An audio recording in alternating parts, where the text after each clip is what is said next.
A very good morning aspirants. आज हम पढ़ेंगे 13 जुलाई 2023 के करंट अफेयर्स। तो जल्दी से निकालें अपना पेपर पेन एंड करें वीडियो के साथ में ही अपनी नोट्स मेकिंग स्टार्ट। आज की फर्स्ट न्यूज़ है, मलाला डे कब सेलिब्रेट किया जाता है? 12 जुलाई को। क्यों सेलिब्रेट किया जाता है? To celebrate the birthday of activist Malala Yousafzai. एक एक्टिविस्ट थी, ठीक है। इनके जन्मदिन के उपलक्ष्य पे मलाला डे सेलिब्रेट किया जाता है 12 जुलाई को। इन्हें जो है नोबेल पीस प्राइज मिल चुका है 2014 में, और 2013 में टाइम मैगजीन पे वर्ल्ड की सबसे ज़्यादा इन्फ्लुएंशियल पीपल की जो लिस्ट आती है उसमें इनका नाम शुमार रह चुका है, ठीक है। सेकेंड पॉइंट अगर हम देखें तो कौन बनी है Indian ambassador to Lithuania? Devesh Uttam बने हैं। ये जो लिथुआनिया है, it is a country situated in European continent, और कैपिटल और सबसे बड़ी सिटी है यहाँ पे विल्नियस, ठीक है। तो हमेशा कहती हूँ वर्ल्ड मैप, इंडिया का मैप अपने सामने रखो, जैसे ही आपको ज़रूरत पड़ती है सामने देखो, अब लोकेट करो कि लिथुआनिया कहाँ पे है, ओके। थर्ड न्यूज़ है, Google doodle celebrated India's popular street food festival पानी पूरी। अब क्या होता है ना, गूगल डूडल क्या करता है कि किसी भी चीज़ को अगर सेलिब्रेट करना हो तो जैसे अगर आप गूगल खोलेंगे तो वहाँ पे एक गूगल का अलग सा सिंबल या कह लीजिए साइन जो है वो शो होता है। तो पानी पूरी हमारे एरिया में जैसे कहते हैं गोलगप्पे, है ना। तो ये एक स्ट्रीट फूड है, बहुत टेस्टी होता है, खट्टा सा, है ना। तो काफ़ी फेमस रहता है। तो इसी चीज़ को सेलिब्रेट किया है, इंडिया का जो ये पॉपुलर स्ट्रीट फूड है इसे सेलिब्रेट किया है गूगल डूडल ने, ओके। फोर्थ पॉइंट है, हॉल्स रीजनल ऑफिस ओपनड इन। हॉल क्या है? Hindustan aeronautics limited. अब इसका एक रीजनल ऑफिस खुला है मलेशिया में। मलेशिया में कहाँ पे? कुआलालंपुर में, ठीक है। क्यों खुला है? अब देखिए, मलेशिया और इंडिया के बीच में लग रहा है ना कि कुछ रिलेशनशिप स्ट्रॉन्ग करने के लिए, तभी तो ऐसा कुछ होता है ना। So to strengthen defence industrial collaboration between India and Malaysia. Defence sector में थोड़ा सा अपने रिलेशंस को स्ट्रॉन्ग करने के लिए इंडिया और मलेशिया के बीच में ये रीजनल ऑफिस हॉल ने खोला है मलेशिया में। हॉल के बारे में अगर हम बात करें, फुल फॉर्म तो हमने पहले ही देख ली, हिंदुस्तान एरोनॉटिक्स लिमिटेड, ठीक है। तो फुल फॉर्म देख ली, ये क्या है? इंडिया की पब्लिक सेक्टर मतलब सरकारी एरोस्पेस एंड डिफेंस कंपनी है, यानी डिफेंस रिलेटेड जो भी इक्विपमेंट्स उनको मैन्युफैक्चर करती है। हेडक्वार्टर्स है बेंगलुरु कर्नाटका में, and hall is one of the oldest and largest aerospace and defence manufacturer in the world. Aerospace and defence related जो भी मैन्युफैक्चरिंग है ऐसा करने वाला सबसे बड़ा और वन ऑफ द ओल्डेस्ट ये एक कंपनी है, ठीक है। ये आता है अंडर मिनिस्ट्री ऑफ डिफेंस। तो कौन से मिनिस्ट्री के अंडर आता है ये भी आपको पता होना चाहिए। आगे चलते हैं, फिफ्थ पॉइंट देखते हैं, बट इसको डिस्कस करने से पहले अगेन आपसे रिक्वेस्ट है कि वीडियो के साथ में नोट्स बनाते रहें, काफ़ी ज़्यादा बेनिफिशियल आपके लिए प्रूव होंगे, ओके। नाउ फिफ्थ पॉइंट आता है पेरू। अब पेरू कहाँ पे है, कौन से कॉन्टिनेंट में है, क्या कैपिटल है? पेरू के बारे में ऑलरेडी हम काफ़ी बार पढ़ चुके हैं, राइट। तो चलिए, पेरू ने रिसेंटली डिक्लेयर किया है health emergency over Guillain Barre syndrome outbreak. जैसे कोरोना आउटब्रेक हुआ था ना, कोरोना तो चलिए इंटरनेशनल पूरे वर्ल्ड पे ये बीमारी फैली थी, लेकिन एक सिंड्रोम है जो पेरू में रिसेंटली जो है बहुत आउटब्रेक जिसका हुआ है, इसी के चलते वहां पे हेल्थ इमरजेंसी लगाई गई है, 90 दिनों की इमरजेंसी लगाई गई है। और ये जो गुलियन बेरी सिंड्रोम है ये रिलेटेड है आपका न्यूरोलॉजिकल डिसऑर्डर से, यानी माइंड से रिलेटेड है, ठीक है। चलिए, इसी के साथ हमारा फर्स्ट पेज हुआ कंप्लीट। वीडियो पसंद आ रही हो तो लाइक ज़रूर कीजिएगा, और चलिए अब डायरेक्टली चलते हैं अपने नेक्स्ट पेज की ओर। आज का सिक्स्थ पॉइंट है, Thailand PM Prayut Chan-o-cha announced his retirement from politics. Thailand के जो पीएम है, सबसे पहले थाईलैंड कौन से कॉन्टिनेंट में है? एशिया में ही है।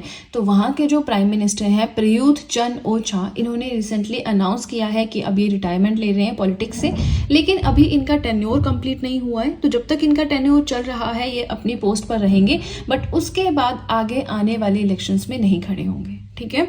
नाउ कैपिटल क्या है थाईलैंड की? हैंगकॉन्ग लिखा है यहाँ पे, बैंकॉक होगा, इसे करेक्ट कर लीजिएगा, गलती से लिख दिया है, ठीक है। नाउ सेवन पॉइंट आता है, new CEO and MD of SBI cards and payment services. New CEO, new MD कौन बने हैं? SBI card and payment services के अभिजीत चक्रवर्ती बने हैं। और ये जो है SBI cards and payment services India का सबसे बड़ा क्रेडिट कार्ड इशूअर है। क्रेडिट कार्ड डेबिट कार्ड में डिफरेंस समझते हैं ना। डेबिट कार्ड का सिंपल से याद है, डेबिट कार्ड में हमने जैसे एटीएम होता है ना, एटीएम फॉर्म में होते हैं दोनों। अब डेबिट कार्ड में हमारे ही पैसे होते हैं तो हम उन्हें निकाल सकते हैं, लेकिन क्रेडिट कार्ड में हम क्रेडिट उधार ले सकते हैं बैंक से, ठीक है। हम एडवांस में पेमेंट कर सकते हैं और कुछ पर्टिकुलर टाइम पीरियड होता है, उसमें फिर हमें वो पैसे वापस जमा करवाने होते हैं अकाउंट में, है ना। चलिए, नाउ 8th पॉइंट आता है बायलेटरल ट्रेड इन रुपीज। ये मैंने शॉर्ट में लिख दिया, यहाँ पे आप पूरा लिखना RUP ऐसे करके। So bilateral trade in rupees started in Bangladesh and India.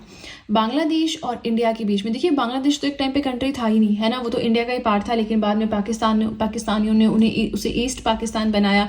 बाद में वहाँ पे बहुत गलत चीज़ें हुई, फिर इंडिया ने स्टैंड लिया बांग्लादेश के लिए, और उसके बाद वॉर हुई, और उसके बाद 1971 में जाके जो है बांग्लादेश एक कंट्री की फॉर्म में बना है, ठीक है। तो बांग्लादेश और इंडिया के बीच में ट्रेडिंग जो है रिसेंटली रुपीज में स्टार्ट हुई है। अब ऐसा नहीं एंटायर ट्रेडिंग रुपीज में होगी, कुछ जो है पहले से जो US डॉलर्स में होती आ रही थी वो वैसे ही चलती जाएगी।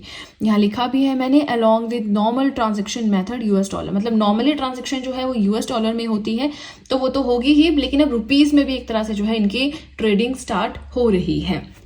9th पॉइंट है formula 1 2023 British grand prix won by, किसने जीता है? मैक्स वर्स्टैपन ने जीता है, ओके। 10th पॉइंट आता है product design centre inaugurated at, उद्घाटन हुआ है प्रोडक्ट डिजाइन सेंटर का, कहाँ पे? सीडेक कोलकाता में। अब ये जो प्रोडक्ट डिजाइन सेंटर है, इसके अंदर क्या होगा? ये एक सिस्टम डिजाइनिंग फैसिलिटी है, ठीक है। यहाँ इसमें डिजाइनिंग होगी जिसमें बहुत सारे softwares and printing technologies incorporated हैं, बहुत समझने की जरूरत नहीं है, बस इतना रखिए कि जो भी स्टार्टअप्स होती हैं, एंटरप्रेन्योर्स हैं, व्यापारी होते हैं, जो नया बिजनेस स्टार्ट कर रहे होते हैं, MSMEs हैं, उनके लिए ये product design centre beneficial prove होगा। MSME here stands for micro, small and medium enterprises, ठीक है जी।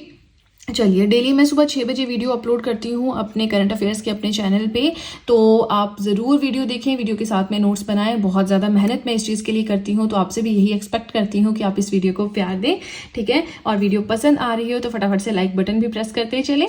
नाउ आज का हमारा लास्ट पॉइंट है इंडियाज फर्स्ट वैदिक थीम्ड पार्क ओपनड इन, इंडिया का पहला जो वैदिक थीम पे बना हुआ पार्क है, ओपन हुआ है कहाँ पे? नोएडा में। And this has been open to the public as well, लोगों के लिए, जो आम जनता है उसके लिए भी ये खोल दिया गया है, ओपन कर दिया गया है। इनॉग्रेटेड बाय, इसका उद्घाटन किसने किया है? तो यूपी के जो CM है योगी आदित्यनाथ, उन्होंने इसका उद्घाटन किया है। ऑल्सो नोन एज, अभी जो पहला इंडिया का वैदिक थीम पार्क है जो कि नोएडा में बना है, इसे वेद वन पार्क भी कहा जाता है। एम क्या है इसका? So to achieve the dual objective of educating and entertaining its visitors, लोगों को जो हमारा वैदिक लिटरेचर है उसके बारे में नॉलेज भी देना और उनका एंटरटेनमेंट भी हो जाए, तो ये 2 ऑब्जेक्टिव रखे गए हैं इसके, ठीक है। Now this park also has a वैदिक नॉलेज सेंटर, यहाँ पे एक वैदिक नॉलेज सेंटर भी खोला गया है, मतलब इसी पार्क के अंदर होगा वो, जिसमें नॉलेज दी जाएगी इन डेप्थ ऑफ वैदिक लिटरेचर, जो वैदिक साहित्य है उससे रिलेटेड बहुत डेप्थ में नॉलेज दी जाएगी वैदिक नॉलेज सेंटर में, ठीक है। नाउ दिस ये जो पार्क है, this park has been divided into 7 zones, 7 zones में डिवाइड किया गया है। On the name of the sages of the Vedic period, Vedic era में, वैदिक काल में जो भी ऋषि थे, फेमस ऋषि, उनके नाम पर यहाँ पे 7 जोन्स का नाम रखा गया है, जैसे वाल्मीकि हो गए, इस तरह से। नाम मैंने नहीं लिखे क्योंकि मुझे लगा कि इतना डेप्थ में पढ़ने की जरूरत नहीं है, ठीक है।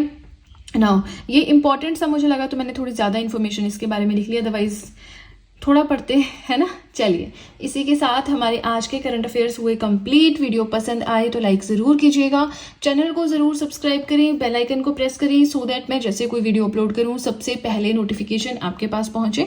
प्लस जो भी आपके फ्रेंड्स हैं जो भी गवर्नमेंट एग्जाम्स के लिए प्रिपेयर कर रहे हैं, उनके साथ भी मेरे चैनल का लिंक ज़रूर शेयर करें, सो दैट इन हैंड रिटन नोट्स का उन्हें भी कुछ फ़ायदा हो सके।